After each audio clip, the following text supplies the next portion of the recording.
Jaho, with Ree happily in tow, rushed into the laborers' break room on his way out to make sure that there were no stragglers. "Hey!" he shouted at the 3 contract workers sitting there. "You need to run! The humans killed the feds! They are coming! End war! Run! Run!" "What?" a shabby Morglin asked. "The fleet! The humans killed the fleet! All of it!" "No shit? No shit! No shit at all! All shit gone! So are we!" Jaho yelled and then dragged Reed down the corridor towards the exit. "Hey!" the Volksine Level 3 shouted at Jaho as he rushed up. "Are you the one who is spreading panic among the workers?" Jaho started to rush past him when the Volksine grabbed his shoulder. "Hey! I'm talking to hiss! Snap! Ah!" the Volksine screeched, grasping his now bleeding arm. "That's assault, you animal!" he yelled after Jaho. Ree looked back, smiled proudly, and gave him a human one-finger salute with her free hand as they fled.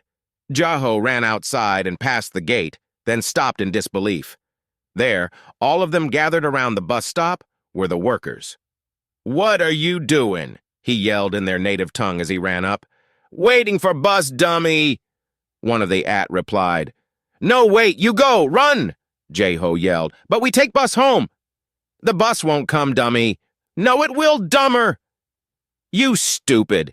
Jaho snapped. "Think, end war! Is bus driver going to come here or go to his kin?" Jaho waited impatiently as the light of comprehension slowly started to shine in the eyes. "But how we go home?" the asked. "Use map!" One of the pulled out their phone. "Map thingy broke!" Jaho sighed in exasperation. "Back home we no use map thingy," he said, trying to be patient. "We use map. No map thingy back home. Use map. Look!" he exclaimed as he grabbed the phone. "We here," he said, scrolling over to the command center. "See? Now this bus route," he said as a blue line appeared on the map. "Just follow line, you star soft dum-dum. Me no star soft butt licker." "Then don't be star soft, you butt, Jaho yelled. "Split up! Small groups! Follow line! Stay off main road!"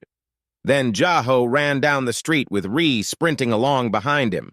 "I'm not star soft," the grumbled. "You star soft." The then looked at the map and then up at the sun and then down at the shadows it cast. Sun different here. If sun there and we here, ha, got it." The grabbed 2 others. "You too, with me," he shouted as he started to jog. The other started quickly dispersing. Jaho and Ree scurried from alleyway to alleyway. Jaho took a moment to scan the street. Nearby gunshots had them both darting back into the alley and diving behind some recycling collection dumpsters. "Those Terran," Jaho whispered in surprise. "Are the Terrans here too?" "Terrans?" Ree asked in terror. "No," Jaho muttered to himself. "Just guns. Bad men sell them to anyone. That would happen to Fleet. They bought tubes." How do you know?" Ree asked in confused awe. Just me talking dumb stuff. Just guess," he said with a shrug and a tiny little wince. A loud explosion could be heard coming from the direction of the command center, shortly followed by another. "Mortars!" Jaho shouted. "No more run, we hide now," he said as he slid open the metal door of one of the dumpsters. "In here, now!" He shoved Ree into the dumpster and dove in behind her, pulling the door closed behind him. Jessica Morgan glanced over at the multiple strategic displays on the monitors in her war room with a wicked smile. "Nice," she purred. It was perfection. The feds were slaughtered in all major engagement areas, and all holy hell was breaking loose in virtually every other single human enclave. The influx of Terran arms had them outnumbering and outgunning local law enforcement, and even the SDF of most areas, completely unused to a real fight, were in complete disarray. And every rifle dropped by the foe added one more combatant. They were actually experiencing net gains, not losses. They were going to complete this first engagement with more forces than what they started with. Even if they were mostly untrained irregular troops, they wouldn't be for long. She called it a win. General Archer appeared on a monitor. "Devil!" he exclaimed with a respectful nod. "The SDF has secured all main targets here on Raylesh. We still have cleanup to do, but the planet is ours." "Excellent, War Dog. Sorry, I mean General," Jessica said, saluting him with her mug of tea. "And their arms and supplies?" Captured with very few losses, he replied. It's going to take a few days to pick up all the rifles, though, he said with a grin. And the Ahem penitent? I fucking love those guys, the general laughed. I had no idea those old suits can fly. We have flying nuns all over the fucking place. Yes, many of the old suits had reactionless thrusters, Jessica smiled. It pissed us off to no end when Salvatore and the rest of that Eurotrash nabbed them. Can you imagine if we had managed to capture them back in the day? Saul could have been ours. Oh, well, we have them with us now, the general replied. They are fucking brutal, and those swords, they can hack through an APC. Fantastic, Jessica replied. Keep an eye on them, though, and make sure you have solutions in place, should they prove troublesome. Will do, the general said smartly. Oh, I meant to ask, what do we do with the feds we capture? Well, whatever you want, General, Jessica said with a cold gleam in her eyes. I have little use for them. Do you want to place an order? I understand that the Cranial in particular are... I'll pass, Jessica laughed. Now, if you come across any ribeyes, beef ribeyes, I'll keep an eye out. Later. Later, General, Jessica said as his image disappeared. Colonel Reese appeared on another monitor. Colonel, Jessica said brightly, how are things in Zaran? Going almost too well, ma'am, he replied. The SDF is abiding by our agreement. They have assumed defensive positions protecting high-value civilian targets, and that's it. We own the streets. What about the feds? That's why I'm calling, ma'am, the colonel replied. I was just contacted on my personal phone, no less, by their commander. Oh. He wishes to surrender. Well, that's certainly convenient, she said, sipping her tea. That's what? 1,000 troopers along with an armored column and aircraft? That have assumed some very good defensive positions, the colonel said. Somehow he has managed to effectively command despite disruption of all channels. Impressive, Jessica replied. Naturally, I will accept the surrender, the colonel replied, but... Ah, yes, Jessica smiled. The 1,000-man question. Yes, ma'am, the colonel replied. Your thoughts? I want to actually honor the terms of their surrender. Of course you would, Jessica grinned malevolently. It just so happens that I agree completely. You do? Don't look so surprised, Colonel, Jessica laughed. A massacre would be more trouble than it would be worth. Be surprisingly difficult to actually implement with no casualties and just plain look bad. Raylesh is one thing. Here, we wish to send a certain message. Zaran is a completely different matter. We have independent Federation news crews, and their SDF commander is teetering on the edge as it is. She's already bitching about our guys engaging in a little impromptu target practice. We slaughter those feds, and we risk losing her. That would be quite inconvenient. The colonel looked very relieved. He had come to respect their commander a great deal in the short time he had dealt with him. He was a good man. We will seize their equipment, supplies, and arms, and then turn them over to the SDF, the colonel replied. Let the good general feed and shelter them. Now I just have to go rein in some assholes who have decided to start lobbing shells at them. Fucking irregulars. I will leave it to you then, Jessica said with a wave of her mug. The colonel chuckled. I'm still having to get used to you without a crystal goblet in your hand and powder on your nose, ma'am. I'm still having to get used to actually having to do this bullshit again, Jessica laughed. Reese squealed and gripped Jeho tight as they huddled among a pile of plastic bottles as explosion after explosion rocked the area. Jeho just petted her reassuringly as he twitched his whiskers in disapproval. Those mortar crews weren't very good. They were all over the place. He hoped that they were far enough away that one wouldn't hit them by accident. Reese started softly crying. Hey, is okay, he said quietly as he stroked her fur and held her. Is okay. Those damn fairies, she quietly sobbed. Those damn fairies, they got me. What you mean?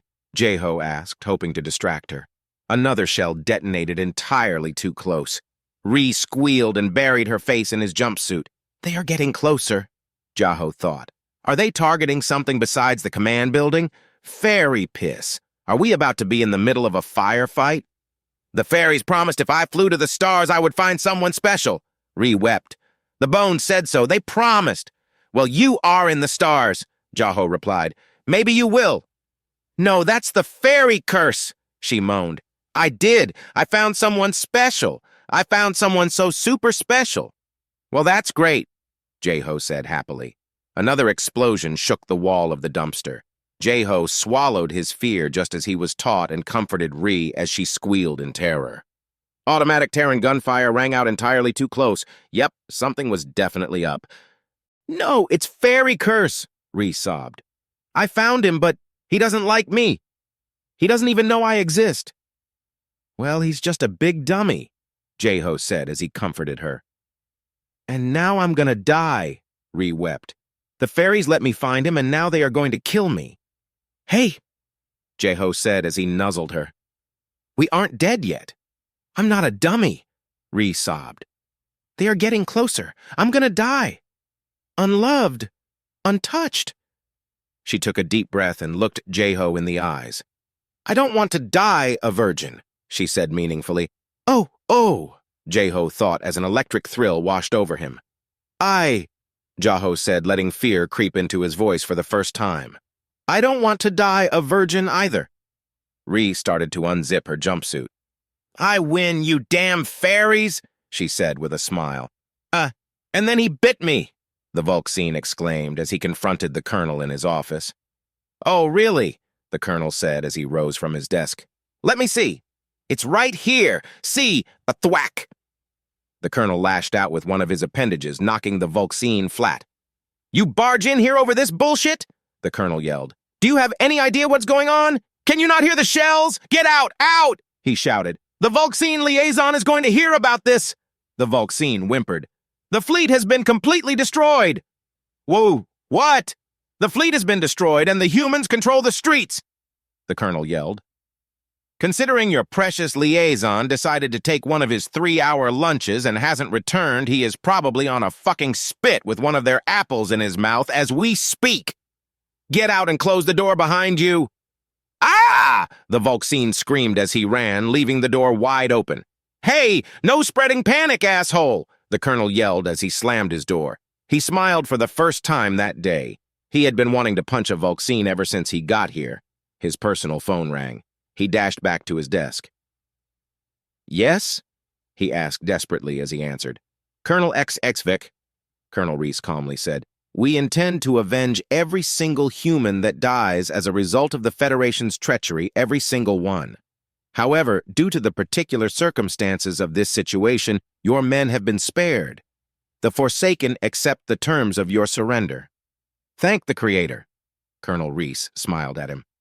I have no desire to fight 1,000 troopers to the death if I don't have to. There are some independent forces that have taken it upon themselves to attack your positions. Yeah, I noticed. I'm sure you have. Once we have reined them in, I will contact you with a schedule. Until then, as long as your troops do not go on the offensive, they will not be attacked by forces under my command. If anyone is attacking you, they aren't mine, and they will be discouraged from engaging in further hostilities effective immediately. While I am not in direct contact with nor have any influence over Zaran's SDF, I am confident that they will be willing to protect and support your forces until such time as they can be evacuated. How nice of them, Colonel XVK replied with a snort. We will cease signal jamming effective immediately so that you can properly command your troops. Awfully human of you. Heh, Colonel Reese snickered.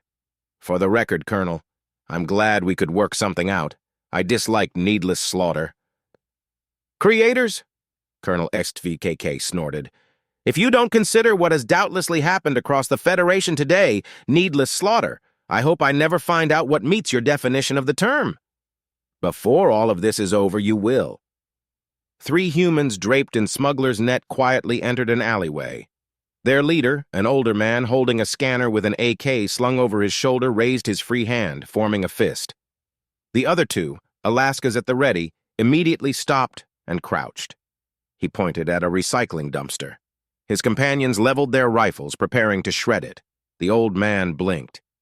He could have sworn that he saw something odd for a split second there, maybe something shimmering or fluttering. It could be a rangefinder, or maybe a malfunctioning sensor. Maybe something holographic. It could be a trap. He looked at his scanner again, carefully scanning the dumpster again, and did a double take. Smiling, he waved his extended hand in a cutting motion near his neck. The other two slightly lowered their rifles. Drawing an old Earth Tech pistol, the old man silently approached the dumpster. As he approached, he heard quiet but urgent little squeaks and yelps. He checked his scanner again, smiled, shook his head, and backed away. The three disappeared down a side street. As they turned the corner, he raised an ancient tech two-way radio handset. "We got two little Xenos getting their freak on in a dumpster. Leave 'em be." "Damn," a laughing voice replied. "And the fighting didn't stop them? You go, little dudes." Later, Jaho and Ree cuddled in the darkness inside their hideaway. "Ree," Jaho said softly. She murmured happily as she hugged him tighter. "That big dummy," he said, nuzzling her. "The one you think doesn't think you exist?" "Yeah?" she asked curiously. "He isn't a dummy." "Well, he is. He's a bigger dummy than a dummy. He knows you exist." "He does?" "Yeah," Jaho said. "Every day he looked for you, hoping to see you for just a little bit, 'cause you made his day brighter, and he thinks you are beautiful and nice and wonderful and really special." "Really? If that big, giant, huge dummy is me, then yeah, it is. It is you. I think you are super special. But I was dumb and thought I couldn't do anything for reasons that are so stupid now and don't matter," he said, as he wrapped his tail around her waist and nipped her firmly on the side of her neck.